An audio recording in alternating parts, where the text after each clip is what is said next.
Good morning Telangana. Welcome to T News headlines చూద్దాం.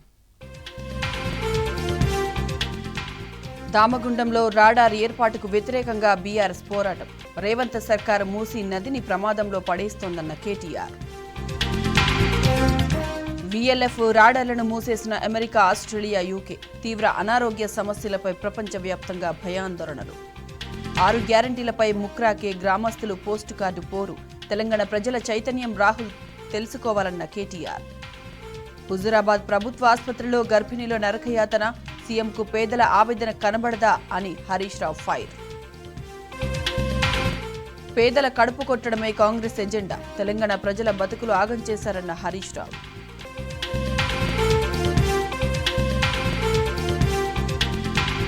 మూసీ కూల్చివేత బాధితులకు హైకోర్టు భరోసా. ఇప్పటికే 100 వరకు స్టేటస్ కో ఉత్తర్వులు జారీ. 6 కెనడా దౌత్యవేత్తలను బహిష్కరించిన భారత్. ఈ నెల 19లోగా దేశం విడిచి వెళ్లాలని ఆదేశం.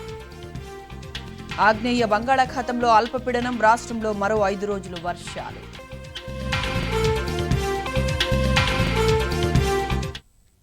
మూసీ సుందరీకరణ అంటూనే అసలు నదికే ఎసరుపడుతోంది రేవంత్ సర్కార్. మూసీ నది ఉనికికే ప్రమాదకరమైన రాడార్ కేంద్రం ఏర్పాటు ప్రాజెక్టుకు అంగీకారం తెలిపింది. ఈ నేపథ్యంలో కాంగ్రెస్ ప్రభుత్వం ద్వంద్వ వైఖరిపై బీఆర్ఎస్ వర్కింగ్ ప్రెసిడెంట్ కేటీఆర్ తీవ్ర ఆగ్రహం వ్యక్తం చేశారు. దామగుండంలో నేవీ రాడార్ కేంద్రం ఏర్పాటుకు గులాబీ పార్టీ వ్యతిరేకమని స్పష్టం చేశారు. ఈ ప్రాజెక్టుకు వ్యతిరేకంగా పర్యావరణవేత్తలతో కలిసి పార్టీ పోరాటం చేస్తుందని తేల్చి చెప్పారు. గంగోత్రిలాగే మూసీ నది పుట్టిన ప్రాంతాన్ని ఎకో సెన్సిటివ్ జోన్గా ప్రకటించాలని కేటీఆర్ డిమాండ్ చేశారు. వికారాబాద్ జిల్లా దామగుండం అటవీ ప్రాంతంలో నావికా దళానికి సంబంధించిన వీఎల్ఎఫ్ రాడార్ స్టేషన్ ఏర్పాటును తీవ్రంగా వ్యతిరేకిస్తున్నట్లు బీఆర్ఎస్ వర్కింగ్ ప్రెసిడెంట్ కేటీఆర్ స్పష్టం చేశారు.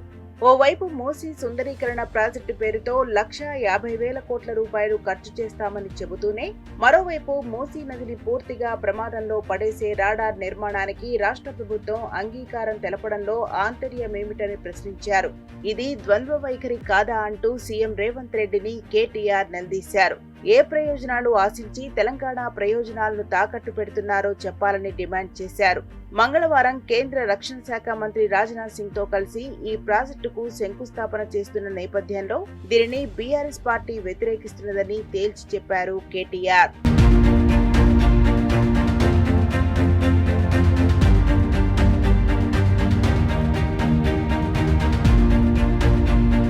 దామగుండంలో రాడార్ ఏర్పాటుతో పర్యావరణానికి తీవ్ర నష్టం వాటిల్లుతుందని బీఆర్ఎస్ వర్కింగ్ ప్రెసిడెంట్ కేటీఆర్ ఆందోళన వ్యక్తం చేశారు. దాదాపు 2,900 ఎకరాల అటవీ ప్రాంతంలో 12 లక్షల చెట్లను నేలమట్టం చేసి ఈ ప్రాజెక్టు ఏర్పాటు చేస్తారని తెలిపారు. జనావాసాలు లేని చోట ఏర్పాటు చేయాల్సిన రాడార్ కేంద్రాన్ని తెలంగాణలోనే ఎందుకు నిర్మిస్తున్నారో చెప్పాలని డిమాండ్ చేశారు. మూసీ పరిరక్షణ అని చెబుతున్న ముఖ్యమంత్రి రేవంత్ రెడ్డి ఆ మూసీనే ప్రమాదంలోకి నెట్టే ప్రాజెక్టు ఎందుకు అంగీకరించారో చెప్పాలని నిలదీశారు. బీఆర్ఎస్ అధికారంలో ఉన్న 10 ఏళ్లలో కేంద్రం ఎంత ఒత్తిడి తెచ్చినా అంగీకారం తెలపలేదని కేటీఆర్ గుర్తు చేశారు.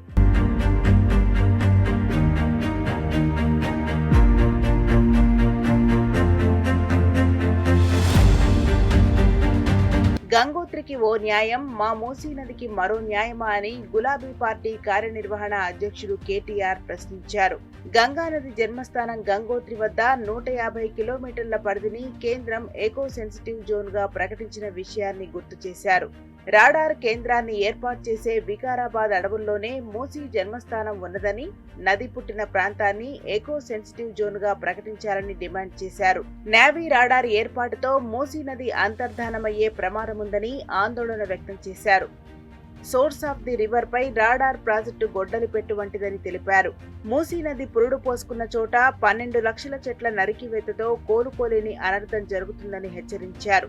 పర్యావరణ సమతుల్యతకు పెను ప్రమాదాన్ని సృష్టించే రాడార్ ప్రాజెక్టుల్ని విరమించుకోవాలని కేటీఆర్ డిమాండ్ చేశారు. 12 లక్షల చెట్లు తీసేస్తారట. 3,000 ఎకరాల అటవీ భూమి అడవిని నాశనం చేసి అక్కడ రాడార్ మీద పెడతారట. దీనివల్ల అక్కడ ఉండే పర్యావరణం దెబ్బతింటది, దీనివల్ల అక్కడ ఉండే పక్షులు దెబ్బతింటాయి, ప్రాణులు దెబ్బతింటాయి, అక్కడ రేడియేషన్ వల్ల జీవ వైవిధ్యం మొత్తం దెబ్బతింటది అని వద్దు అనే మాట ఇవాళ ఇక్కడ వాళ్ళు చెప్తా ఉన్నారు. అది మాకు తెలుసు కాబట్టి గత 10 ఏళ్ళుగా దానికి కానియలేదు. అది తెలుసు, పొడవుకు నష్టమవుతుంది, పరిగికి నష్టమవుతుంది, వికారాబాద్ జిల్లాకు నష్టమవుతుందనే మనం ఆ పని కానియలేదు. కానీ ఇవాళ వీళ్ళు రాగానే 10 రోజుల్లోనే ఆగమాగం 12 లక్షల చెట్లు కొట్టేసే ప్రాజెక్టుకు వీళ్ళు జెండా ఊపితే మరి ఇక్కడ పోయి పర్యావరణవేత్తలు ప్రశ్నించే గొంతులు నేను అడుగు. పర్యావరణం దెబ్బతింటే అడవులన్నీ పోతే రేపు వర్షాలు పడతాయా? మూసీకి నీటి చుక్క వస్తుందా? ఈ ప్రాంతంలో వ్యవసాయానికి మనుగడ ఉంటుందా? ఆ రేడియేషన్ తోని నష్టం జరుగుతుందని చెప్తున్నారు. ఇవన్నీ తెలుసా ఈ ప్రభుత్వానికి? మూసీ నదిని పణంగా పెట్టేందుకు సహకరిస్తూ మరోవైపు మూసీ పరిరక్షణ అంటూ ముఖ్యమంత్రి రేవంత్ రెడ్డి డ్రామాలు ఆడుతున్నారని బీఆర్ఎస్ వర్కింగ్ ప్రెసిడెంట్ కేటీఆర్ ధ్వజమెత్తారు. మూసీ పరిరక్షణపై కాంగ్రెస్ ప్రభుత్వానికి చిత్తశుద్ధి ఉంటే రాడార్ నిర్మాణానికి ఎట్టి పరిస్థితుల్లోనూ అంగీకారం తెలిపేది కాదని అన్నారు. మూసీ పేరుతో వేల కోట్ల దోపిడీ చేయాలన్న ఆలోచనే తప్ప నిజంగా నదీ పరిరక్షణపై కాంగ్రెస్ ప్రభుత్వానికి చిత్తశుద్ధి లేదని విమర్శించారు. రాడార్ కేంద్రానికి వ్యతిరేకంగా పర్యావరణవేత్తలతో కలిసి బీఆర్ఎస్ పోరాటం చేస్తుందని కేటీఆర్ స్పష్టం చేశారు. దేశ రక్షణ విషయంలో తెలంగాణ ముందుంటుందని అన్నారు. అయితే జనావాసాలు లేని చోట ఏర్పాటు చేయాల్సిన రాడార్ కేంద్రాన్ని వికారాబాద్ అడవుల్లో ఏర్పాటు చేసి నష్టం కలిగిస్తామంటే అంగీకరించే ప్రసక్తే లేదని కేటీఆర్ తేల్చి చెప్పారు. ఒకవైపు లక్షల కోట్లతో మూసీ సుందరీకరణ చేపడుతున్న కాంగ్రెస్ ప్రభుత్వం మరోవైపు అదే మూసీ నదికి మరణ శాసనం రాస్తోంది. గంగా నదికి ఓ న్యాయం, మూసీకి మరో న్యాయం పాటించడంపై విమర్శలు వ్యక్తమవుతున్నాయి. అభివృద్ధి చెందిన అమెరికా, ఆస్ట్రేలియా, యూకే లాంటి దేశాలే వీఎల్ఎఫ్ రాడార్లను మూసేస్తుండగా ఇక్కడి కాంగ్రెస్ సర్కారు అనుమతి ఇవ్వడంపై పర్యావరణవేత్తలు మండిపడుతున్నారు. రాడార్ తరంగాల కారణంగా క్యాన్సర్, గుండె జబ్బులు, సంతానోత్పత్తి, నిద్ర సమస్యల వంటివి రావచ్చని కొందరు పరిశోధకులు అనుమానాలు వ్యక్తం చేస్తున్నారు. వికారాబాద్ జిల్లా దామగుండంలో వీఎల్ఎఫ్ రాడార్ స్టేషన్ ఏర్పాటుకు సిద్ధమైన కాంగ్రెస్ ప్రభుత్వ నిర్ణయంపై సర్వత్రా విమర్శలు వ్యక్తమవుతున్నాయి. ఒకవైపు మూసీ సుందరీకరణకు లక్షల కోట్ల ప్రాజెక్టులు చేపడుతున్న రేవంత్ ప్రభుత్వం అదే మూసీకి చేటుగా మారిన ఈ రాడార్ స్టేషన్ కు సుముఖంగా ఉండటంపై పర్యావరణవేత్తలు మండిపడుతున్నారు. ఈ క్రమంలో గంగా నది విషయంలో ఒక న్యాయాన్ని, మూసీ విషయంలో మరో న్యాయాన్ని పాటించడమేంటని నిందిస్తున్నారు. హిందువులు పరమ పవిత్రంగా కొల్చే గంగా నది గంగోత్రి హిమానీ నదంలోని గోముఖ్ నుంచి తన ప్రయాణాన్ని ప్రారంభిస్తుంది. అటవీ భూముల్లో విస్తరించిన ఈ ప్రాంతంలో నిర్మాణాలు, పర్యాటక, వాణిజ్య కార్యక్రమాలు చేపడితే అది గంగానది అస్తిత్వానికే ప్రమాదమని కేంద్ర ప్రభుత్వం భావించింది. ఈ క్రమంలో గంగానది, దాని పరివాహంలో నివసిస్తున్న జీవజాలం పరిరక్షణకు 2012లో గంగోత్రి ఎకో సెన్సిటివ్ జోన్ పేరిట ఓ నోటిఫికేషన్ జారీ చేసింది. గంగానది జన్మస్థలానికి సుమారు 150 కిలోమీటర్ల మేర పరిధిని పర్యావరణానికి అత్యంత సున్నితమైన ప్రాంతంగా ప్రకటించింది.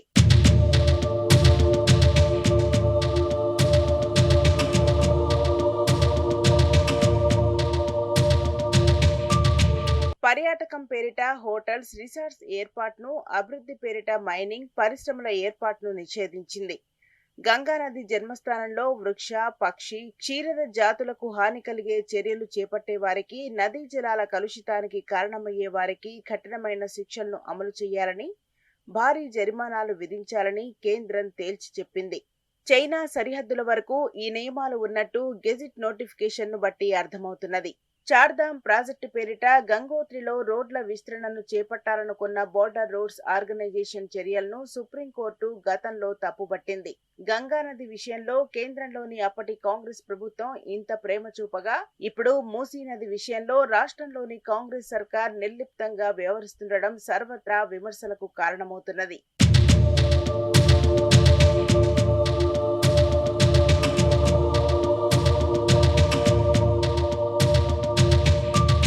సాంకేతికంగా ఎంతో అభివృద్ధి చెందిన America, Australia, UK, Germany, Japan వంటి దేశాలే వీఎల్ఎఫ్ రాడార్ ప్రాజెక్టులను నిర్వీర్యం చేస్తున్నాయి. ఇలాంటి సమయంలో రాష్ట్రంలో ఈ ప్రాజెక్టుకు కాంగ్రెస్ ప్రభుత్వం రెడ్ కార్పెట్ వేయటం వివాదంగా మారింది. ఆస్ట్రేలియాలోని విక్టోరియా రాష్ట్రంలో వుడ్సైడ్ ఒమేగా అనే వీఎల్ఎఫ్ రాడార్ను 2015లో అక్కడి ప్రభుత్వం బాంబులు పెట్టి మరీ పేల్చివేసింది. అమెరికాలోని వర్జీనియాలో ఉన్న ఎన్ఏఏ ఆర్లింగ్టన్ రాడార్ను, మేరీల్యాండ్లోని అన్నాపోలిస్ ఎన్ఎస్ఎస్ రాడార్ను అక్కడి ప్రభుత్వం నిర్వీర్యం చేసింది.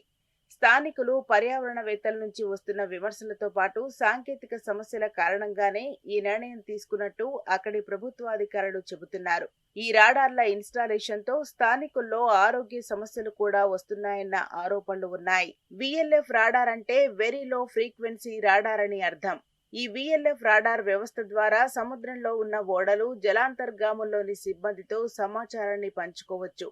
ఈ రాడార్ వ్యవస్థ ద్వారా 3 kHz నుంచి 30 kHz రేంజ్లో తరంగాలను ప్రసారం చేస్తారు. నీటిలో 40 మీటర్ల లోతు వరకు ఈ తరంగాలు ప్రసరించగలవు. 1000 కిలోమీటర్ల దూరంలో ఉన్న వాటికి కూడా సిగ్నల్స్ చేరవేయగలవు.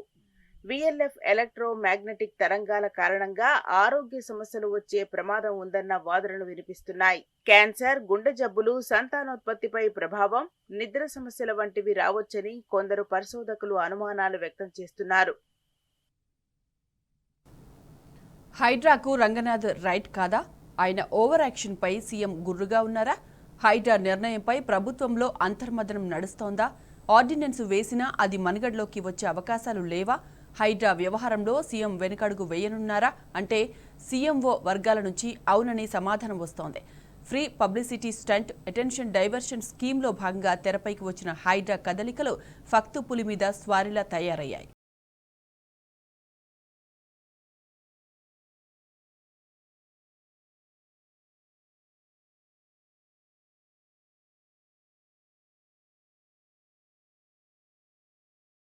ఊస్టో త్వరలో తేలిపోనుంది. సదరు IPS అధికారి ఓవర్ యాక్షన్ వల్లనే ప్రభుత్వం భారీ మూల్యం చెల్లించాల్సి వస్తోందనేది సీఎం రేవంత్ భావనట.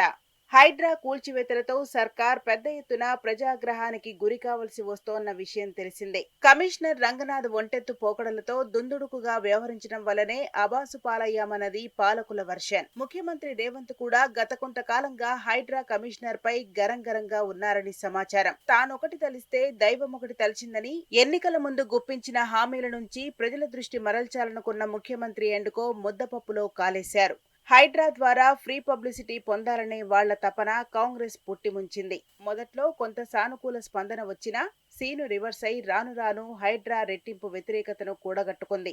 దీంతో హైడ్రాపై పాలకులు పునరాలోచనలో పడ్డ సంకేతాలు స్పష్టంగా కనిపిస్తున్నాయి. హైడ్రాను వెంటనే ఆపేయాలని ఉన్నతాధికారులు కూడా ప్రభుత్వానికి తేల్చి చెప్పినట్లు సమాచారం. ఒకరిద్దరు మినహా మంత్రులు సైతం ఈ వ్యవహారంలో అంటిముట్టనట్లే ఉంటున్నారనేది ప్రభుత్వ వర్గాల్లో జరుగుతున్న చర్చ. సీఎం ఏకపక్షంగా చేసిన నిర్ణయానికి తామెందుకు మద్దతు పలకాలనే ధోరణిలో వాళ్లున్నట్లు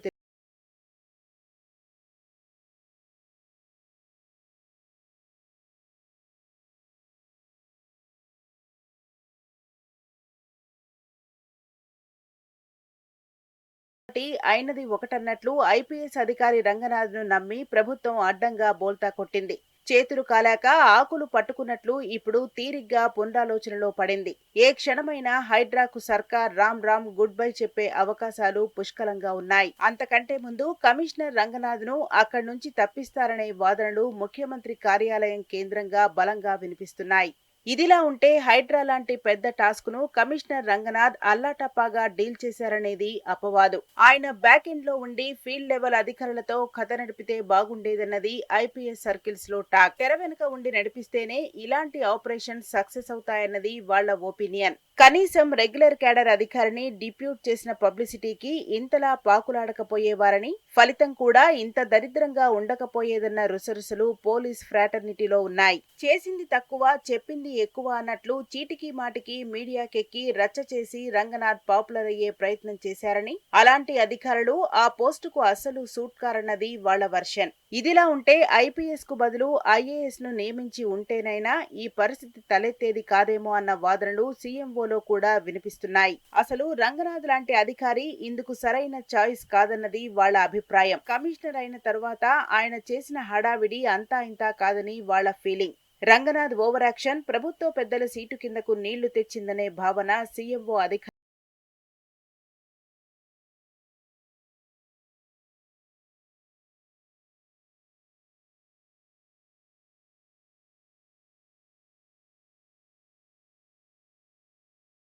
హైడ్రా కార్యకలాపాలు నిలిచిపోయాయి. ఇది తుఫాను ముందు ప్రశాంతతనా లేక విత్డ్రాయల్ సిమ్టమా అన్న డిస్కషన్ జరుగుతోంది. అయితే మేధావులు మీడియా నుంచి మాత్రం హైడ్రాపై ప్రభుత్వ ఫీడ్బ్యాక్ తీసుకునే ప్రయత్నం చేస్తోంది.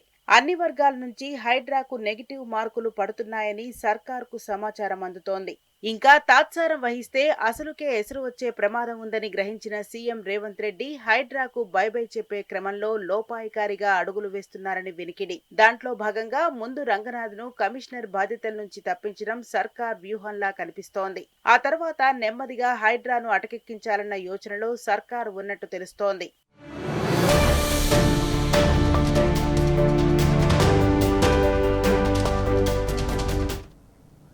మూసీ ప్రక్షాళన పేరిట కూల్చివేతలకు సిద్ధమైన రేవంత్ రెడ్డి సర్కార్కు మూసీ పరివాహక ప్రజలు షాకులు ఇస్తున్నారు.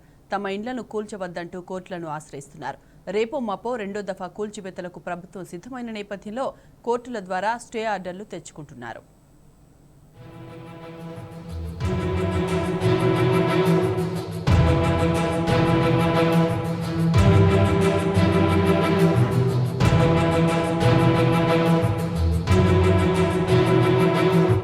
మూసీ అభివృద్ధి పేరిట ప్రభుత్వం పేద మధ్యతరగతి వర్గాలకు చెందిన ఇళ్లను ఇప్పటికే మార్కింగ్ చేసింది.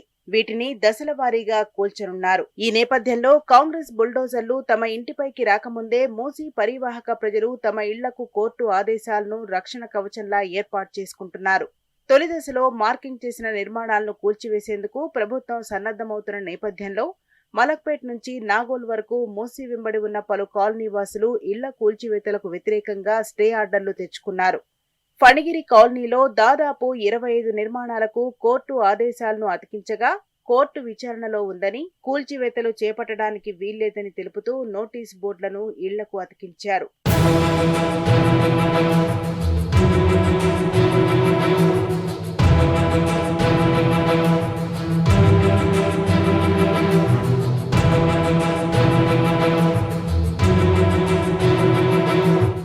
ఎలాంటి దిశానిర్దేశం, పారదర్శకత, ప్రణాళికలు లేకుండానే మూసీ పరివాహక ప్రాంతాల్లో ప్రభుత్వం కూల్చివేతలకు దిగుతున్నది. ఈ క్రమంలో రివర్టెడ్ ఎస్ఆర్ఎల్ హద్దులను ఏ ప్రామాణికతతో గుర్తించి మార్కింగ్ చేశారనేది ఇప్పటికీ ప్రశ్నార్థకంగానే ఉంది. ఈ క్రమంలో అన్ని అనుమతులతో ఎప్పుడో నిర్మించుకున్న ఇళ్లను కూల్చివేసేందుకు అంగీకరించిన యజమానులు కోర్టులను ఆశ్రయించి ప్రభుత్వ దూకుడుకు ముకుతాడు వేస్తున్నారు. ఇప్పటి వరకు 100 మందికి పైగా స్టే ఆర్డర్లు తెచ్చుకున్నట్టు తెలిసింది.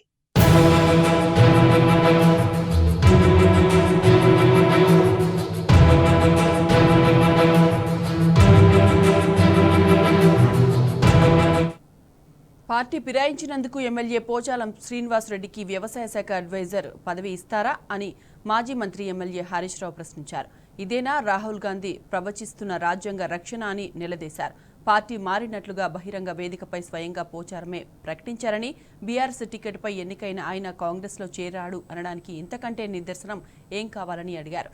దీన్ని బట్టి రాహుల్ గాంధీ పార్టీ ఫిరాయింపులను సమర్థిస్తున్నట్లేనని, ఇది కాంగ్రెస్ పార్టీ ద్వంద్వ వైఖరికి నిదర్శనమని హరీష్ రావు స్పష్టం చేశారు. ములుగు జిల్లా ప్రభుత్వ హాస్పిటల్లో మాజీ జెడ్పీ చైర్పర్సన్ బడే నాగజ్యోతికి వైద్యం కరువైంది. జ్వరం, దవడ నొప్పితో ఆసుపత్రికి వెళ్తే డ్యూటీలో ఉన్న డాక్టర్ నిర్లక్ష్యంగా సమాధానమిచ్చారని ఆవేదన వ్యక్తం చేశారు. చికిత్స కోసం వెళ్లిన తనకే వైద్యం కరువైతే ఇక సామాన్యుడి పరిస్థితి ఏంటని ప్రశ్నించారు. ఇంత దారుణంగా దవాఖానా నిర్వహణ ఉంటే ఎలా అని ప్రశ్నించారు. ఆసుపత్రి సూపరింటెండెంట్, స్థానిక మంత్రి సీతక్క ఏం చేస్తున్నారో అర్థం కావట్లేదన్నారు. ఇప్పటికైనా ప్రభుత్వం ములుగు ప్రభుత్వ దవాఖానాలో వైద్యాన్ని బలోపేతం చేసి సామాన్య ప్రజలకు మెరుగైన వైద్యం అందించేలా చూడాలని నాగజ్యోతి డిమాండ్ చేశారు. ఇక్కడ గాలి బుడగనా ఇదేంటిదా అని చెప్పేసి ఈ టైంలో హాస్పిటల్కి రావడం, డాక్టర్ గారి దగ్గరికి వెళ్ళి మేడం ఇట్లా ఇది అయింది, ఇబ్బంది ఉంది, కొంచెం జ్వరం వస్తుంది చూడండి అని చెప్పేసి ములుగు జిల్లా ఏరియా హాస్పిటల్కి రావడం జరిగింది. డాక్టర్ గారు, భవానీ గారు ఏమని మాట్లాడతారంటే, మీరు పొద్దున రండి, ఇప్పుడు రావద్దు, ఇప్పుడు మేము చూడము అని అంటున్నారు. అంటే ఒక ములుగు మాజీ జిల్లా పరిషత్ గా చైర్మన్ గా పనిచేసినటువంటి నాకే ఈ ములుగు హాస్పిటల్లో ఇట్లాంటి పరిస్థితి ఏర్పడితే సామాన్య జనాలకి ఎలాంటి పరిస్థితి ఏర్పడుతుంది? సామాన్య జనాలు ఎట్లా ఫీల్ అవుతారు? అసలు వాళ్ళని చూస్తున్నారా? హాస్పిటల్లో పట్టించుకుంటున్నారా? ఎంత దారుణంగా అంటే అసలు పేషెంట్లు అంటే మర్యాదనే లేదు. మరి ఇలాంటి పరిస్థితులలో ములుగు జిల్లా, ములుగు నియోజకవర్గం ఉన్నది. మరి గౌరవ ఇన్ఛార్జ్ మినిస్టర్ గారు ఏం చేస్తున్నారు, సూపరింటెండెంట్ గారు ఏం చేస్తున్నారు, మిగిలిన వాళ్ళందరూ ఏం చేస్తున్నారు అనేది మాకు అర్థం కావట్లేదు. ఆరోగ్యం బాగాలేక మేము వచ్చినాం. మాలాగా ఎంతో మంది ప్రజలు వస్తున్నారు. సామాన్యంగా కనిపిస్తే మీకు మనుషుల్లాగా కనబడరు కావచ్చు. ఈ ప్రభుత్వానికి ఇక్కడ ఉన్నటువంటి సిబ్బందికి కనీసం మర్యాద కూడా లేకుండా రేపు రండి వాళ్ళ చూడము అంటున్నారు. డాక్టర్ గారు ఎందుకుంటారండి? మనకు బాధ లేకపోతే ఇక్కడికి వస్తామా? బాధ ఉంటేనేగా ఇక్కడికి వచ్చేది. కరీంనగర్ జిల్లా హుజూరాబాద్ ఏరియా హాస్పిటల్లో దారుణం చోటు చేసుకుంది. అనస్థీషియా డాక్టర్ లేక గంటల పాటు ఆపరేషన్లు నిలిచిపోయాయి. 7 గంటల పాటు గర్భిణీలను నరకయాత్రను అనుభవించారు. ఈ ఘటనపై మాజీ మంత్రి హరీష్ రావు ఫైర్ అయ్యారు. పాలన గాలికి వదిలి అనునిత్యం రాజకీయాల గురించి మాత్రమే మాట్లాడే ముఖ్యమంత్రికి గర్భిణీల ఆవేదన వినిపించడం లేదా అని మండిపడ్డారు. వైద్యం కోసం గంటల తరబడి వేచి చూడాలా అని ప్రశ్నించారు.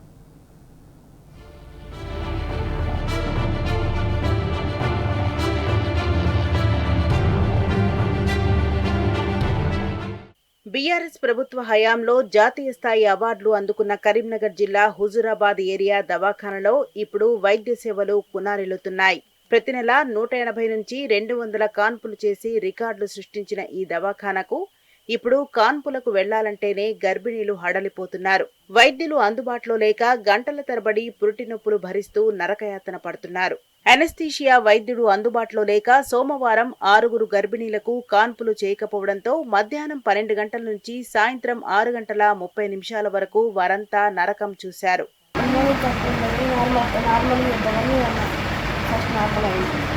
కొంచెం నొప్పి వచ్చినప్పుడు అంటే మీరు నోబల్ తప్పింది ఆపరేషన్ చేస్తారని లేదు నాకు నొప్పి నొప్పాలి అలా చెప్తుంది. పైపు ఏమన్నా కూడా పంపిస్తలేదు, నొప్పలేదు. మంది తిరిగి వచ్చేటప్పుడు అవస్థ ఉంటుంది. ఇంటికి వచ్చినాం, మేము 8కి వచ్చినాం. ఇంతవరకు ఏ రెస్పాన్స్ లేదు. మేడం వాళ్ళు వస్తారన్నారు, ఇంకా రావట్లేదు. ఇబ్బంది అవుతుంది. మస్తు కడుపు నొప్పి వేస్తుంది. వాటర్ కూడా రాగలేదు. ఇంతవరకు డాక్టర్ నచ్చింది, చూసే డాక్టర్ లేదని ఫోన్ మాట్లాడుకుంటా అంటే మేము విన్నాం.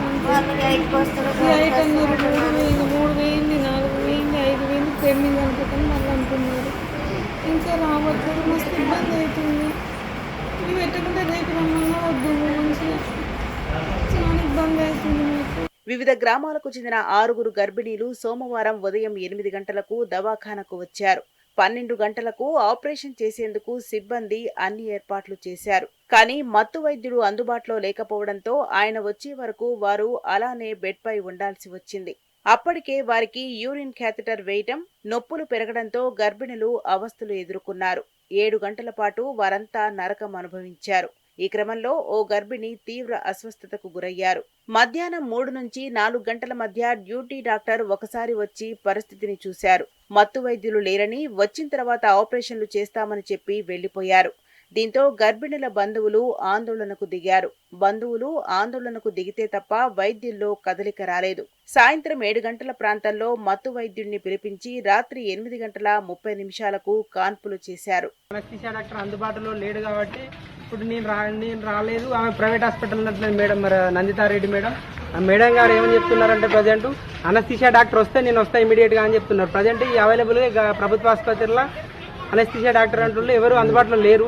అక్కడ 6 పేషెంట్లను అడ్మిట్ చేసుకున్నారు. పొద్దున 10-12 గంటల ప్రాంతంలో 2 గంటలకు ఆపరేషన్ చేస్తాను ఒక మాట అన్నారు, 6 గంటలకు చేస్తాను ఒక మాట అన్నారు. ఇప్పుడు 8 గంటలకు అంటారు, 9 గంటలకు అంటారు. అది నమ్మకంగా కూడా ఎవరు చెప్తలేరు. మా మీద అధికారులు, మా సుపీరియర్స్ చెప్పినట్టే మేము మీకు చెప్తామని ఆఫీసులో ఉండే నర్సులు, ఇట్లా హెడ్ నర్సులు అంటే మాకు సమాధానం చెప్తారు. ఇక్కడ పేషెంట్స్ పూర్తి స్థాయిలో అవస్థలు పడతారు. వాళ్ళకి యూరిన్ బ్యాగ్స్ పెట్టిర్రు. ఒక పక్కకు తిరిగితే ఇంకొక పక్కకు తిరగలేని పరిస్థితి. వాళ్ళ అవస్థల పారవుతారు. అవసరమైతే మీరు ఒకసారి ఆ ఢిల్లీ వాళ్ళ స్టేట్మెంట్ కూడా తీసుకోరి. ఇంత నిర్లక్ష్యమైన వైఖరి హుజూరాబాద్ ప్రభుత్వ ఆసుపత్రిలో నెలకొన్నది. హుజూరాబాద్ ఏరియా దవాఖానలో వైద్యం కోసం గంటల తరబడి గర్భిణులు వేచి చూసిన ఘటనపై మాజీ మంత్రి ఎమ్మెల్యే హరీష్ రావు స్పందించారు. ఆసుపత్రిలో ఉండి పురిటి నొప్పులు పడుతూ వైద్యుల కోసం గంటల పాటు ఎదురు చూస్తున్న గర్భిణుల ఆవేదన వర్ణనాతీతమన్నారు. పేరుకు కరీంనగర్ జిల్లా హుజూరాబాద్ ఏరియా ఆసుపత్రి, కానీ గైనకాలజిస్ట్, అనస్థీషియా వైద్యుడు లేని దారుణ పరిస్థితి ఉందన్నారు. పాలన గాలికి వదిలి అనునిత్యం రాజకీయాల గురించి మాత్రమే మాట్లాడే ముఖ్యమంత్రికి గర్భిణుల ఆవేదన వినపట్టం లేదా అని ప్రశ్నించారు. తక్షణమే గర్భిణులకు అత్యవసర వైద్యం అందించి ప్రాణాలు కాపాడాలని విజ్ఞప్తి చేశారు.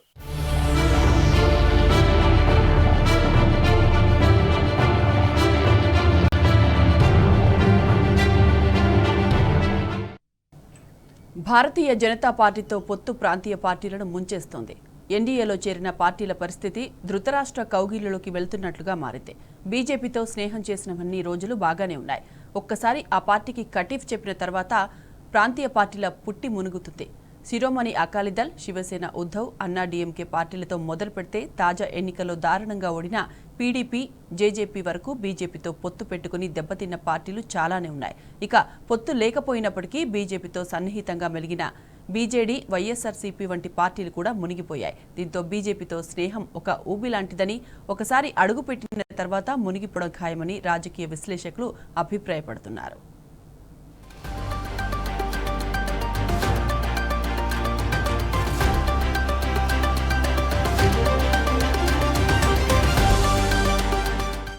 బీజేపీతో స్నేహం చేస్తే ఆ పార్టీలు ఉనికిని కోల్పోతాయనే అభిప్రాయం వ్యక్తమవుతుంది.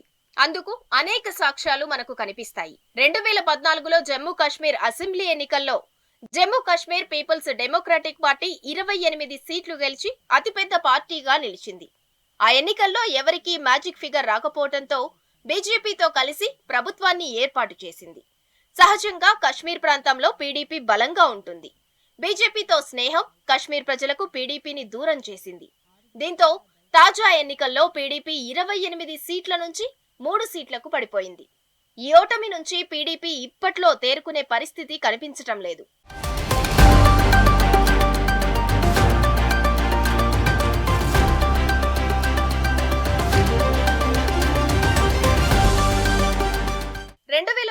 లో జరిగిన హర్యానా అసెంబ్లీ ఎన్నికల్లో బీజేపీకి ప్రభుత్వాన్ని ఏర్పాటు చేసే మ్యాజిక్ ఫిగర్ రాలేదు. దీంతో ఐఎన్ఎల్డీ నుంచి వేరుపడి ఏర్పడిన జన్ నాయక్ జనతా పార్టీ మద్దతుతో ప్రభుత్వాన్ని ఏర్పాటు చేసింది.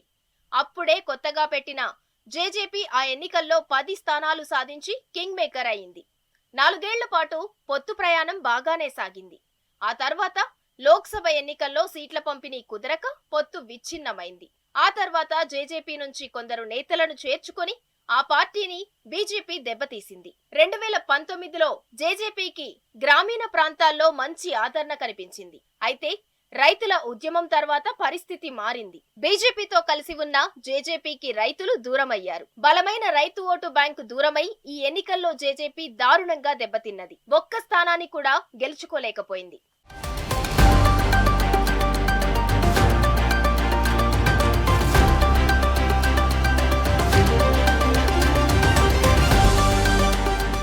బీజేపీతో శివసేన పార్టీది దాదాపు 3 దశాబ్దాల స్నేహం. అయితే 2019 అసెంబ్లీ ఎన్నికల తర్వాత ముఖ్యమంత్రి పదవి విషయంలో విభేదాలు తలెత్తాయి. బీజేపీకి దూరమైన శివసేన, కాంగ్రెస్, ఎన్సీపీతో కలిసి ప్రభుత్వాన్ని ఏర్పాటు చేసింది. ఉద్ధవ్ ఠాక్రే ముఖ్యమంత్రి అయ్యారు. తర్వాత శివసేనలో చిచ్చురేగింది. ఆ పార్టీ నిలువునా చీలింది. బీజేపీ మద్దతుతో ఏక్నాథ్ షిండే ముఖ్యమంత్రి అయ్యారు. పాత మిత్రపక్షమని కూడా చూడకుండా బీజేపీనే శివసేనలో చిచ్చు పెట్టిందనే విషయం బహిరంగ రహస్యమే. ఇక ఉత్తరాది హిందీ ఆధిపత్యాన్ని వ్యతిరేకించి తమిళనాడులో బీజేపీతో పొత్తు పెట్టుకున్న అన్నా డీఎంకే కూడా ఉనికి కోల్పోతున్నది. గత ఎన్నికల ముందు తమిళనాడులో బీజేపీ కొంత బలపడిందనే పరిస్థితులు కనిపించాయి. దీంతో అన్నా డీఎంకేతో సుదీర్ఘ స్నేహాన్ని ఏ మాత్రం మొహమాటం లేకుండా బీజేపీ వదులుకొని ఒంటరిగా పోటీ చేసింది. బీజేపీకి సుదీర్ఘకాలం మిత్రపక్షంగా ఉన్న శిరోమణి అకాలీదళ్ కూడా పంజాబ్ లో కోలుకోలేని స్థితికి చేరుకుంది. పంజాబ్ లో బీజేపీ ఉనికి పెద్దగా లేదు. దీంతో రైతుల ఉద్యమ ప్రభావం అకాలీదళ్ పై పడింది. బీజేపీతో తెగదెంపులు చేసుకున్నప్పటికీ అప్పటికే ఆ పార్టీకి జరగాల్సిన నష్టం జరిగిపోయింది.